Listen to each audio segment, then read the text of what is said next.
Muchas gracias, Luis Miguel. Y si queréis, continuamos con la siguiente ponencia y luego abrimos un coloquio. La siguiente ponente es Beatriz Morte Molina. Ella nos contará un proyecto de enfermedades no diagnosticadas del CIBERER. Es licenciada en farmacia en la Universidad Complutense de Madrid. Ha hecho su tesis doctoral en el CSIC. Tuvo una estancia postdoctoral en California, en Lyon, en Portland. Ha participado en 27 proyectos de investigación nacionales y europeos, 4 como investigadora principal, participación en más de 80 congresos nacionales e internacionales. En la actualidad es investigadora del CIBERER, del Instituto de Salud Carlos III, desde enero de 2007, y desde 2018 es gestora del proyecto de enfermedades raras no diagnosticadas, ENOT, orientado al diagnóstico de casos sin resolver mediante el empleo de secuenciación masiva y asesoramiento por parte de comités transversales. Pues nada, Beatriz, cuando quieras. De momento, y a ver si hay suerte. Lo primero, muchas gracias por invitarme a estar con vosotros en esta mesa. Aprovecho también para felicitaros por la labor que estáis haciendo ya no solamente durante estos días en el Congreso, sino la labor que desarrolláis a lo largo de todo el año y que seguiréis y seguiréis en ello. Lo que os voy a contar, básicamente lo resumo en estas frases, en estos puntos. Primero quiero hablar un poquito y centrar qué es lo que se considera pacientes no diagnosticados y cómo se considera hoy en día una entidad propia. La problemática de estos pacientes y cómo se está abordando. ¿Qué se necesita para dar una solución y una respuesta a estos a estos pacientes? Y cuál es el programa que nosotros tenemos en el CIBERER y presentar cuáles son las dificultades y las perspectivas en las que tenemos. La repercusión que tienen estos programas en la sociedad y haceros un poco ver cuál es el proceso diagnóstico que muchas veces es complicado y cuesta llegar a él. Esta diapo seguramente en todos habéis estado y lo reconocéis rápidamente. En un proceso diagnóstico, ya sabéis, primero está la exploración de pacientes, la información clínica se detalla, antecedentes familiares, ante una sospecha diagnóstica, se hace una serie de pruebas, ya puede ser imágenes electrofisiológicas, análisis bioquímicos, etcétera, etcétera, teniendo en cuenta que un alto porcentaje de enfermedades raras son de base genética, es importante la realización de esta serie de pruebas. Entre ellas pues tenemos desde los cariotipos que se hacían inicialmente y que se siguen haciendo lógicamente, los arrays TGH, la secuenciación de genes concretos para responder a esa sospecha diagnóstica, paneles, exomas, etcétera. Y con ello, si esto no da una respuesta, se descarta el diagnóstico y se vuelve a empezar el proceso. Hay que tener cuidado y ser precisos y no precipitarnos también para no llegar a un error diagnóstico, que en ocasiones es casi peor que llegar a un diagnóstico certero. Y gracias, en algunos casos, se llega a un diagnóstico molecular y genético de la enfermedad. Como bien sabéis, y ha explicado antes Verónica, esto es y no solo la explica Verónica, sino que la habéis sufrido, es una odisea. Pero, ¿qué ocurre? En muchas ocasiones, a pesar de todos estos esfuerzos, hay casos que no se diagnostican. Es lo que denominamos pacientes no diagnosticados. Quiero hacer una distinción con aquellos pacientes que son, digamos que sin diagnóstico, sin diagnosticar todavía. Bien puede ser porque no han sido referidos al especialista adecuado, que están a la espera de resultados, pero todavía se encuentran dentro de este proceso asistencial. Son casos que potencialmente son diagnosticables. Cuando decíamos siempre muchas veces la comparativa de que estás en un laberinto de estos típicos de jardines, pero esos laberintos tienen una salida. Esa la tienen que tener y se tiene que luchar porque esa salida sea rápida. Como decían en el estudio del IRDIR, que sea en menos de un año para esos casos que sí que tienen esa salida. Pero ¿qué ocurre con aquellos pacientes que denominamos y que hemos catalogado como no diagnosticados y que puede ser más del 40% dependiendo del tipo de la patología? Pues estos pacientes ha habido una imposibilidad de definir la causa precisa, genética de la enfermedad, a pesar de todos los esfuerzos que se han realizado previos y tras aplicar los protocolos y las pruebas disponibles que hay. ¿Por qué ocurre esto? Pues en muchas veces es porque no se dispone del conocimiento actualizado del cuadro clínico, o bien porque las tecnologías que se disponen en la clínica asistencial pues no van a dar una respuesta a estos casos. ¿Qué hacemos? ¿Qué se hace con estos pacientes? Hay que dar un paso más. Están en un proceso que ya no se encuadra propiamente en la clínica asistencial porque se necesita de la investigación. Están ahí en un punto intermedio. Afortunadamente, algunos hospitales tienen unidades de enfermedades raras, como por ejemplo hemos escuchado del Hospital Sant Joan de Déu, que pueden tener y atender a estos pacientes. Otros pacientes, sin diagnóstico, pueden entrar en proyectos de investigación específicos para cada patología. Hay grupos de investigación muy buenos en enfermedades particulares, por ejemplo en epilepsia, que aplican a los proyectos del Plan Nacional, del FIS, y consiguen financiación para estudiar una cohorte de pacientes de esa enfermedad. Y esto ha conseguido el diagnóstico de muchos de ellos. Pero ¿qué ocurre? No todos los pacientes tienen cubiertas estas necesidades, no pueden estar en estos proyectos ni tienen un centro que les dé ese soporte. Como ya comentó también Verónica, a nivel internacional se están marcando unas directrices en cómo se tienen que abordar las enfermedades raras. Y entre sus objetivos, uno de ellos era la consecución de un diagnóstico preciso. Es importante, el diagnóstico clínico es muy importante para el tratamiento adecuado de la enfermedad, pero en ocasiones, y bueno, siempre se necesita el diagnóstico preciso y molecular. Y que, bueno, pues para aquellos en que la enfermedad, digamos que es conocida, lo que os decía, dentro del proceso asistencial, en el plazo de 1 año. Y aquellos pacientes no diagnosticados, aquí ya se habla de ese grupo de pacientes, deben entrar en un programa de investigación que sea coordinado. Lo bueno es que ya se empieza a ver como una entidad única, como, digamos, una enfermedad, un grupo particular de pacientes, una entidad que hay que abordar y hay que trabajar hacia ellos. Y es así como surgen los programas de enfermedades no diagnosticadas para cubrir este vacío que existía. Como bien sabéis, a nivel internacional hay muchos, a nivel nacional está el SPIN-UDP, y otros proyectos que se están coordinados y que están apareciendo para dar cobertura a todos estos pacientes. ¿Qué se necesita? ¿Qué necesitan estos pacientes para conseguir un diagnóstico? Tened en cuenta que en muchas ocasiones ya se ha descartado todas las causas posibles de esa enfermedad y entonces nos encontramos a lo mejor en un proceso en el que vamos a buscar nuevos genes que estén asociados a la enfermedad. Es un proceso que necesita un apoyo científico, un conocimiento profundo y actualizado de la fisiopatología de las enfermedades. ¿Qué es lo que ocurre en esas enfermedades y qué otras cosas pueden estar mal como para que produzca esa sintomatología y esa patología? También el acceso a las últimas tecnologías diagnósticas. Como he dicho, en la clínica asistencial se llega hasta un punto, pero hay otras, hoy en día con el avance de la secuenciación de nueva generación, podemos secuenciar todo el exoma, todo el genoma, pero no estamos preparados desde la clínica asistencial a lo mejor para dar respuesta a un estudio de genoma, que quizás sea necesario para dar respuesta a estos pacientes. Y por supuesto se tiene que disponer de una estructura, un personal cualificado, un equipo multidisciplinar para poder llevar a cabo esta misión por su magnitud. ¿Cuál ha sido nuestra apuesta? Un programa colaborativo y transversal para el abordaje de estos pacientes.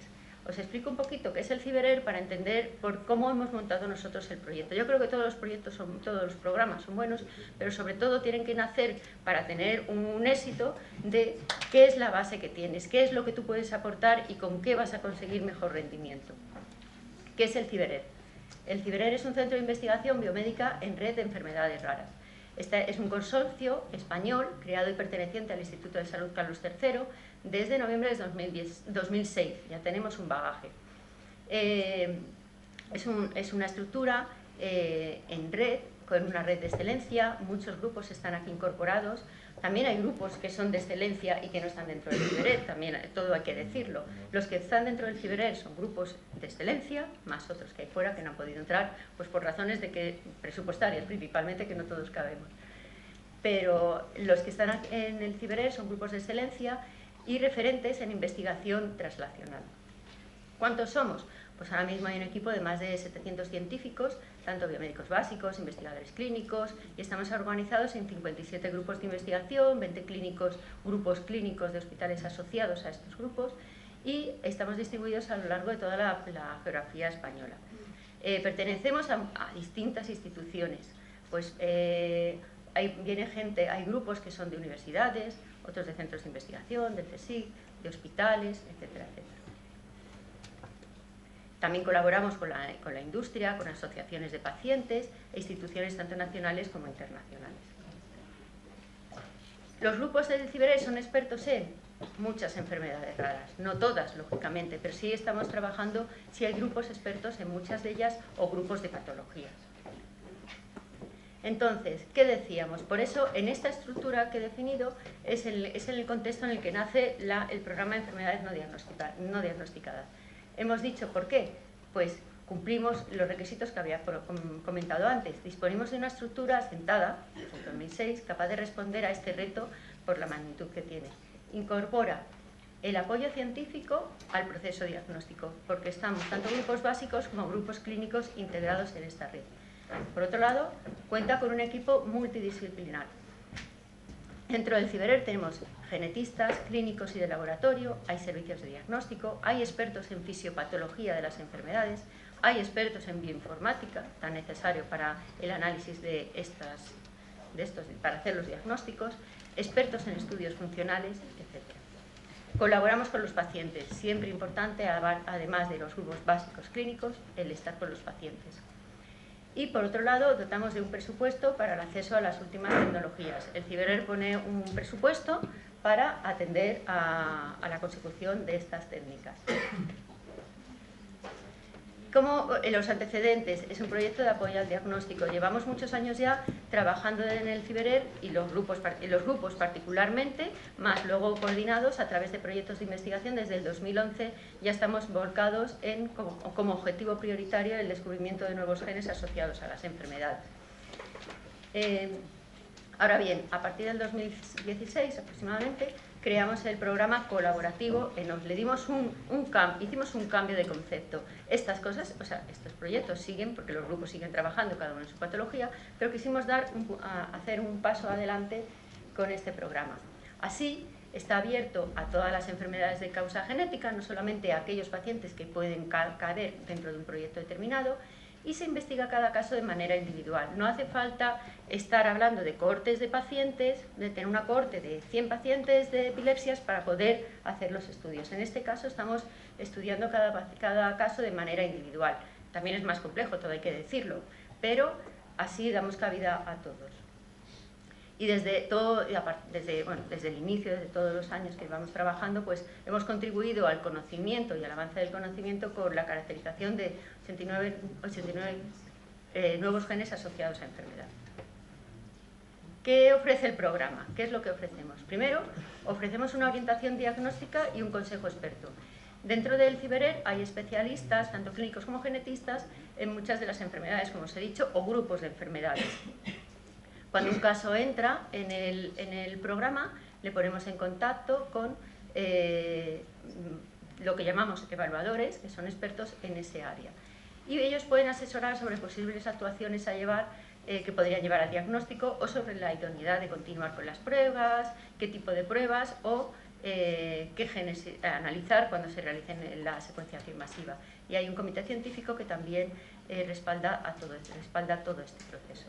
Os he dicho, claro, estamos dispersos, o sea, en este caso lo que hacemos es, el paciente no viaja, digamos, es la información la que vamos moviendo a través de nuestra red de expertos. Por otro lado, reinterpretación de datos genómicos previos. Esto es muy importante. Hay muchas veces que vienen casos que ya se les había hecho incluso pruebas de secuenciación del exoma. Sí, luego tengo unas diapositivas un poco para explicar las diferencias de paneles, exomas, por si queréis que... Y en ese momento dijeron negativo nunca se puede decir o no concluyente. A partir de reanálisis, volviendo a estudiar esos casos, esas pruebas, no haciendo nuevas pruebas, hemos diagnosticado algunos de ellos. Entonces, lo primero que ofrecemos es un reanálisis y reinterpretación de esos datos, que eran complejos, previos, gracias a la infraestructura que también tenemos en informática dentro del Ciberer. Hay una plataforma específica para ello.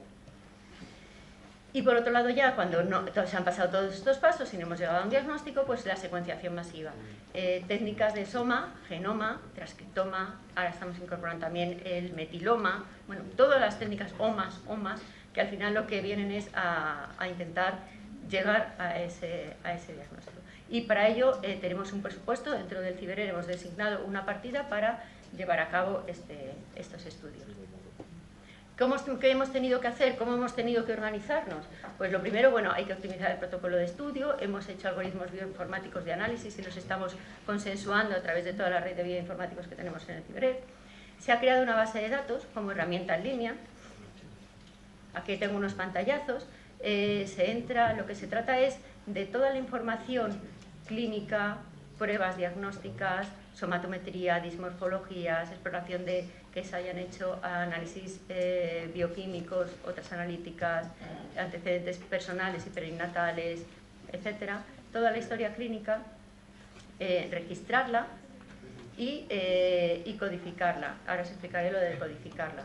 La idea es, a través de esta plataforma se pueden poner en contacto, sirve para evaluar y mover la información de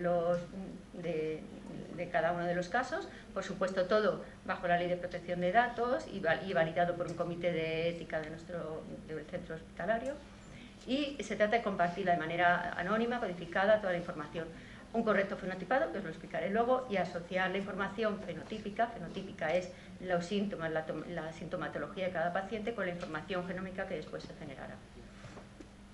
¿Quiénes pueden entrar en el programa? Pues aquellos pacientes con una patología de probable origen genético, sin el diagnóstico confirmatorio, como os he dicho, para aquellos casos en los que ya se han descartado las causas que podrían ser conocidas de esa patología. Y sobre todo damos prioridad a aquellos que tienen, bueno, todos tienen, pero algunos particularmente un potencial en la intervención clínica, tanto del paciente o de las familias. Incluso, por ejemplo, hay un par de casos que son de pacientes fallecidos, pero al fin y al cabo el interés que puede tener para la familia es importante y seguimos con ellos. No somos capaces, no podemos, no tenemos una infraestructura adecuada como para atender casos urgentes como situaciones clínicas inestables o casos prenatales. Ahí no podemos hacer, no tenemos capacidad. Y disponer de muestras de progenitores u otros familiares para luego hacer los estudios de confirmatorios. ¿Cómo acceden los pacientes? A ver, en principio no, siempre el programa está abierto a los pacientes de todos los hospitales del país, no tiene que ser de hospitales Ciberer, a todos los hospitales del país. El clínico es el que recluta el caso para el programa y envía la información. Es el paciente junto con el clínico es el que accede. Y lo hace de mano del investigador Ciberer. Ahora os diré por qué. Porque el tándem que se establece entre el facultativo y el investigador Ciberer, que puede ser también de grupos clínicos, es imprescindible para la correcta interpretación de los resultados de las pruebas que vamos a realizar y la consecución del diagnóstico, que es lo que es nuestro objetivo. Entonces, se tiene que dar este tándem para introducir los casos en el programa. Hay veces que el facultativo no es del Ciberer, o no tiene acceso a ningún investigador, se pone en contacto con nosotros y nosotros a través de nuestra red le ponemos en contacto con un investigador. Pero siempre es importante tener el aval y el respaldo. También los pacientes os movéis muchísimo más rápido muchas veces que los propios facultativos y que toda la infraestructura de la sanidad que tenemos. Muchas veces acceden al programa directamente. En estos casos también hemos hecho hemos ya establecido un procedimiento y protocolo de actuación con el CSIO de FEDER para la consulta y derivación de casos. Y en estos casos lo que hacemos es, igualmente, ese paciente se intenta buscar a su facultativo, ponerle en contacto y establecer. Aunque venga el paciente directamente, pero la vía de entrada siempre es la establecida. ¿Por qué es importante el papel del clínico y el papel del investigador? El papel del clínico, lo que llamamos fenotipado. La historia clínica, toda la historia clínica, que a veces son un montón de folios, la tenemos que volcar a la base de datos. Pero no solamente eso, sino que tiene que estar recogida en un código, en una codificación que es universal, que es lo que denominamos términos HPO. Son 15.000 términos, ya más de 15.000 términos que definen los síntomas de los pacientes. Cada síntoma está asociado a un código. Esto.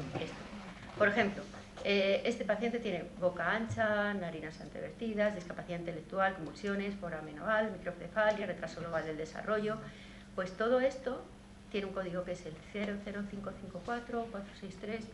Esto es algo que se puede leer a nivel internacional. Todos lo entendemos y se puede compartir esa información. Entonces, hay que saber que cada enfermedad que ya está descrita en OMIN, que es la base de datos de enfermedades, esa enfermedad siempre está asociada ya a una serie de síntomas que están caracterizados por estos códigos. No vale decir, un clínico puede decir boca ancha, otro boca grande, boca enorme, boca... No, y entonces esos datos no serían, a la hora de establecer conexiones, no nos servirían. Tiene que ser con la terminología HPO. Luego, y esto es importante, el clínico es el que tiene que... Y nuestra base de datos permite también realizar, está preparada para acceder a estos 15.000 términos y determinar cuáles son los que tiene tu paciente. El investigador, ¿por qué? Porque a veces hay que hacer ensayos funcionales para valorarlo y porque aporta el conocimiento de la fisiopatología de la enfermedad. ¿Cuál es nuestro flujo de trabajo? Pues el facultativo, junto con el investigador, introducen el caso en la base de datos, hay que pedir un usuario y contraseña que se le da para que acceda. El caso llega al gestor de casos, lo revisa, si faltan datos pues se vuelve a establecer un loop hasta que el caso está completo y se manda a lo que llamamos los evaluadores, aquellos expertos dentro del Ciberer en esa patología que pueden darnos una respuesta o un consejo. Y ellos elaboran un informe de evaluación, un informe de síntesis que pasamos a un comité científico evaluador y a partir de ahí seguimos. Hay veces que incluso en esta misma evaluación, online, clínica, bueno, se pueden incluir fotografías, pruebas de imagen, etcétera, todo con el consentimiento y bajo protección. Muchas veces de esta conversación online, digamos, que se ha establecido un consejo clínico que ha llevado al diagnóstico y ahí nos hemos parado, no ha hecho falta seguir más. Y cuando no es así, pues el comité establece que, bueno, algunos casos no cumplen criterios, lógicamente, otros, los que tienen datos genéticos previos, pues se les realiza estos análisis que os decía, o nuevos estudios. Entonces, han entrado los pacientes que tenemos referidos al programa, la mayoría son de infancia, niñez, adolescencia, adulto joven, pero es cierto que esto es en el momento que entran en el programa. Si le hiciéramos la ruleta con el momento en el que aparecieron los primeros síntomas, seguramente nos desplazamos hacia allá. Eso no lo hemos hecho, pero lo tenemos que hacer, porque nos puede ayudar mucho también a lo que decía Verónica de datos de... Ahora mismo pues, han colaborado hasta 70 investigadores como evaluadores de estos casos, de distintos centros, y han venido de 39 grupos de los casos remitidos. Y trabajamos han llegado de todos los tipos de patologías, principalmente discapacidad intelectual, espectro autista y epilepsias, pues porque fue como iniciamos, lo pusimos como un proyecto piloto y iniciamos con eso, por lo que hay más, pero ya tenemos cardiopatías, hemolíticas, malformaciones congénitas, hereditarias, metabólicas, retrosomal del desarrollo, neuromusculares, etc. De aproximadamente unos 350 casos que están registrados, pues hay unos 100 más o menos que no cubren criterio, un 30%, que es también lo que ocurre en muchos otros programas, a otros se les ha dado el consejo clínico. De estos, tened en cuenta, cuando pongo reanálisis, quiere decir que estos casos, muchos de ellos ya venían hasta 100 casos con esomas previos. Y hemos realizado pruebas de 70 esomas, 58 genomas, 4 transcriptomas. Y hoy en día, más o menos, hay casos que todavía están en evaluación, en el proceso clínico genético, un 30% estamos todavía en proceso de secuenciación y análisis, validando, ahora explicaré lo que es las validaciones, lo que es el matchmaker, y diagnosticados un porcentaje de como un 24% sobre todo este conjunto de casos que están todavía en marcha. Y aquí quiero indicar que es importante, lo que os comentaba antes, de el reanálisis, o sea, no hemos tenido que hacer nuevas pruebas y se han diagnosticado como un 20% de los casos que ya venían con esomas anteriores no concluyentes, no porque se hubieran analizado mal en su momento, sino por otras muchas circunstancias. ¿Qué hacemos? Porque es difícil y quiero que también entendáis un poco la dificultad en la que nos encontramos, porque estamos hablando de casos que han sido ya muy estudiados. ¿Cómo determinamos si una variante, o sea, cuando descubrimos una variante que puede ser nueva, que no sabemos si está asociada a una patología, qué se hace? Pues podemos tener aproximaciones in silico. Hoy hablamos de nuevas metodologías para predecir las consecuencias de ese fallo, en la célula de ese fallo. Hablamos del Big Data, que se utiliza para tantas cosas, porque no también todo el conocimiento que hay, tanto biológico, funcional, etcétera, de todos los genes, integrarlo en dar una respuesta a qué puede pasar ante un posible fallo de una proteína. Por otro lado, el abordaje experimental, generando modelos celulares, como hemos visto en algunas de otras charlas. Y ahí es donde es importante el papel del investigador, del Ciberer, que puede darle esa cobertura que en el Sistema Nacional de Salud, pues lógicamente, hace muy bien lo que tienen que hacer, pero hay cosas que no les podemos pedir. Y luego, por supuesto, otra estrategia es colaboraciones internacionales en la búsqueda de otros pacientes. Aquí os voy a poner un ejemplo muy rápido. Pues este es un caso en el que tenemos una mutación en un transportador es el síndrome de Angelotale, deficiente del transportador MCT8, que es un transportador de hormona tiroidea y está a nivel de la barrera hematoencefálica y permite la entrada de la hormona tiroidea al cerebro durante el desarrollo, y la falta de él o las mutaciones produce un grave síndrome neurológico.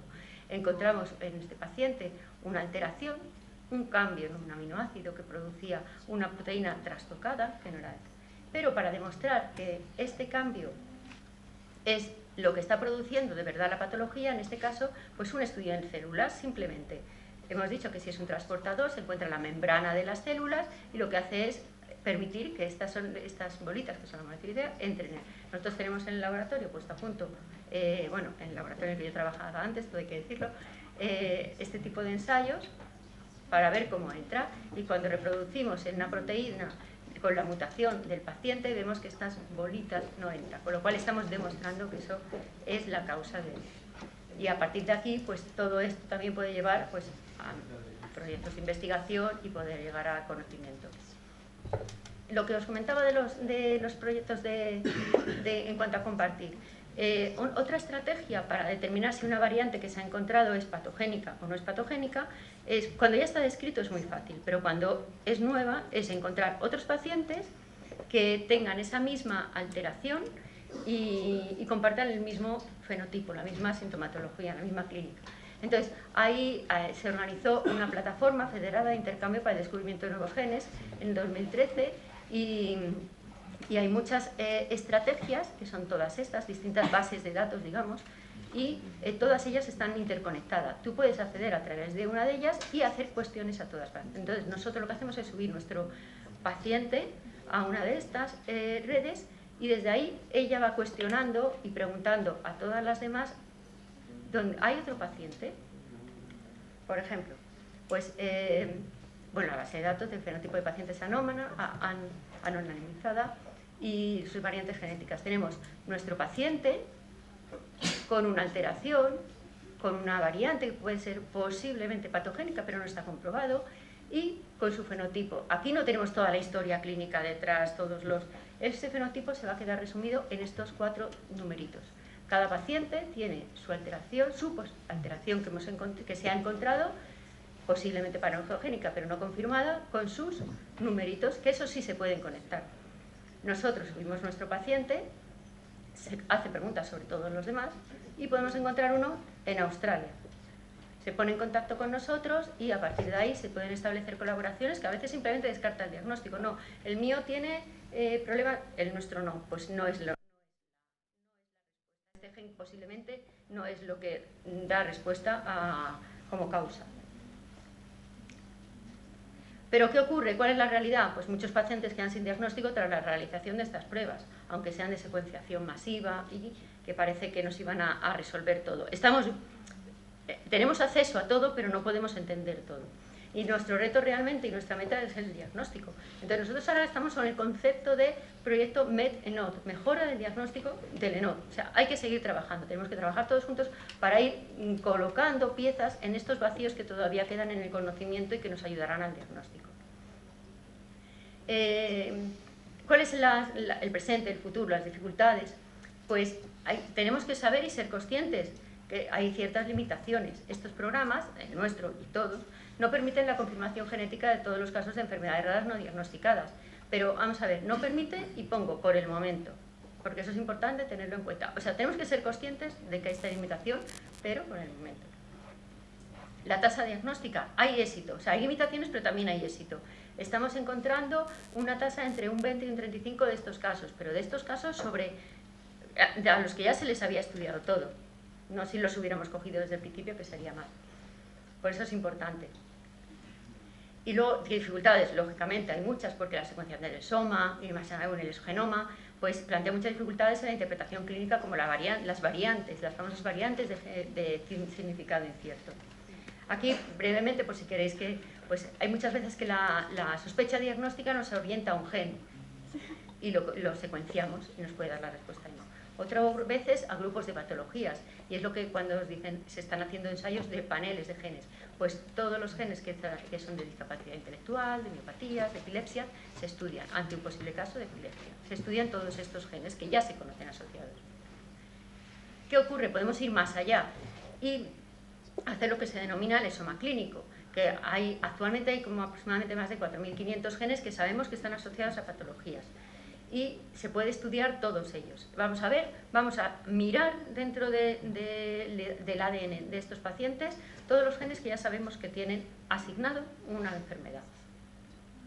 De hecho, en los pacientes que entran en el programa, pedimos que tengan por lo mínimo un panel, en cuanto a que ya se ha estudiado esta causa conocida, un gen, un esoma clínico, o sea, un panel o un esoma clínico.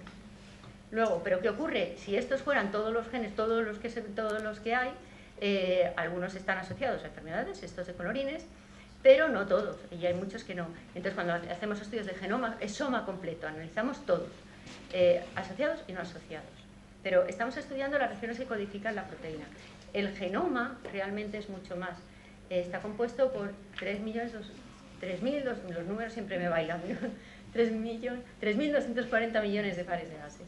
Lo que estamos nosotros realmente analizando, pero que es cierto que es donde están la mayoría de las alteraciones, es el esoma, que constituye el 2%. Es como si en la Tierra estuviéramos hablando del agua dulce respecto al agua total, al agua salada. Y actualmente abarcar el conocimiento del esoma, del genoma, todavía tiene muchas dificultades, pero muchos de esos casos no diagnosticados, la respuesta la podemos tener aquí. Cuando se hace una analítica, lo que se hace es un proceso, desde esa muestra simple de DNA que os sacan, pues se extrae el DNA, se secuencia, se hace el esoma, se van dando una serie y obtenemos, después de un análisis informático, quizá 80.000 variantes. Todos tenemos muchas variantes, que la mayoría de ellas, pues cuando las filtramos son benignas, aparecen en toda la población o producen unos cambios en la proteína que no son significativos, no alteran. Es como si en un Lego tú cambias una ficha azul por una blanca, pues bueno, pues no pasa nada porque sigues haciendo un cochecito, pero si la cambias una de 2 piezas por otra de 10, pues no encaja. Y muchas de ellas son variantes benignas. Entonces, de todas estas nos quedamos al final como unas 5 o 20 variantes que son las que estudiamos. Hay veces que encontramos una rojita, como estas que os ponía de colorines, que está asociada a una enfermedad, por lo cual el diagnóstico es rápido. Otras veces nos encontramos con aquellas que no son benignas, pero tienen un significado incierto. Podrían estar, hay algunos predictores que nos dicen que podrían ser patogénicas. ¿Qué hacemos? Pues cuando se va investigando nuevos genes asociados a la enfermedad sobre este mapa que teníamos de lo conocido y lo desconocido, pues día a día van apareciendo nuevos genes asociados. Por eso os decía la importancia del reanálisis. Hay muchas veces que no es que se hiciera mal el estudio de ese soma en ese momento, lo único es que después se ha ido incorporando más datos que son útiles para la consecución del diagnóstico. De ahí la importancia de seguir con esos casos. Avanzando, ¿qué estamos haciendo nosotros? ¿Qué estamos haciendo y más cosas que queremos hacer? Bueno, pues la herramienta en línea que hemos generado para recabar la información la hemos puesto a disposición de otras iniciativas que pueden beneficiarse de ellas para la recogida, el repositorio y discusión de la información clínica en línea y codificada. Nosotros, esta es nuestra entrada, la hemos compartido, por ejemplo, con el proyecto piloto de diagnóstico de FEDER, con Ring Genomics, y así además todos los casos que aquí se queden sin diagnóstico pueden rápidamente pasar, interaccionar y seguir el estudio. Por otro lado, estamos estableciendo colaboraciones con otro programa. Aparte de que Matchmaker podemos tener acceso a todos los pacientes a nivel internacional, es importante la colaboración dentro de los proyectos que ya hay en España. Ya hemos establecido una colaboración con el proyecto URDECAT, que es un proyecto de no diagnosticadas en Cataluña, que tiene es de neurológicas, pero hay unos 700 pacientes estudiados, y estamos abiertos y estamos iniciando nuevas colaboraciones. Y luego, bueno, pues es imprescindible que se optimicen herramientas, recursos, como los programas de no diagnosticados, todos los programas de no diagnosticados y los esfuerzos que se están haciendo desde hospitales, etcétera, para que se desarrolle la medicina genómica en España, que es lo que nos va a dar en el futuro un avance realmente en el diagnóstico. Y ahora, para terminar, quería daros un mensaje. Primero, un mensaje de esperanza. Yo creo que es importante porque existen programas de investigación translacional, colaborativos y multidisciplinares para abordar el diagnóstico genético de los pacientes no diagnosticados. Lo que decía antes, no diagnosticados ya es una etiqueta propia. Y hay programas, tanto a nivel nacional como internacional, que ya se están enfocando en esta problemática. Esa es la esperanza. La realidad, pues no todos los casos se diagnostican por el momento. Pero yo, como decía mi anterior compañero, yo soy optimista. Y él también a veces. Y el futuro. Yo creo que el avance de la investigación, por eso siempre decimos, no se diagnostica por el momento. El avance de la investigación revierte en el diagnóstico. Y por otro lado, gracias a todos estos programas, este avance y la manera de trabajar, de colaborar todos, sobre todo en enfermedades raras, es importante. Y entonces este avance que siempre se ha dicho, investigar revierte en el paciente, gracias a estos programas yo creo que el retorno será más rápido y efectivo. Y nada más, me he olvidado comentar cuando hablaba de los grupos que colaboraban ya con el programa y de todos aquellos que han actuado como evaluadores y como grupos ciberclínicos y de investigación que han aportado casos al programa. Aquí tenéis la gran suerte de que hay un grupo CiberEd en el Hospital de la Resaca, liderado por la doctora Encarna Guillén, que ha colaborado activamente en este programa, incorporando casos y dando diagnóstico a algunos de ellos. Entonces, bueno, dar las gracias a Luis Pérez Jurado, que es el coordinador, miembro del comité del CiberEd, y es el coordinador de este programa, igual que de otros programas como el programa de Cataluña. Enrique Herreras, que es nuestro informático, no bioinformático, pero que ha trabajado toda la base de datos. Eulalia, que empezó con la gestión de los casos. Y bueno, y luego pues los evaluadores, el comité científico, los bioinformáticos, los facultativos, los investigadores, toda la gente que está detrás, que al fin y al cabo aportan de su poquito tiempo que tienen, porque su día a día es bastante, bueno, pues tienen muchos pacientes, sobre todo los que están en el asistencial, que yo lo veo, hay veces que cuando les pido ayuda para evaluar un caso, digo, uff, pobres, si es que tienen tanto que hacer solamente ya con los suyos, que les estoy pidiendo un extra de trabajo, pero que colaboran y nos ayudan a dar salida a estos casos. Y aquí pongo pues una foto esto es de uno de los congresos del CiberEd, pues de todos los que estamos trabajando en el CiberEd, porque bueno, pues tanto uno como otro ha colaborado puntualmente con el programa o puede colaborar en un futuro cuando se necesite, por ejemplo, un ensayo funcional o alguna. Y muchas gracias a todos vosotros.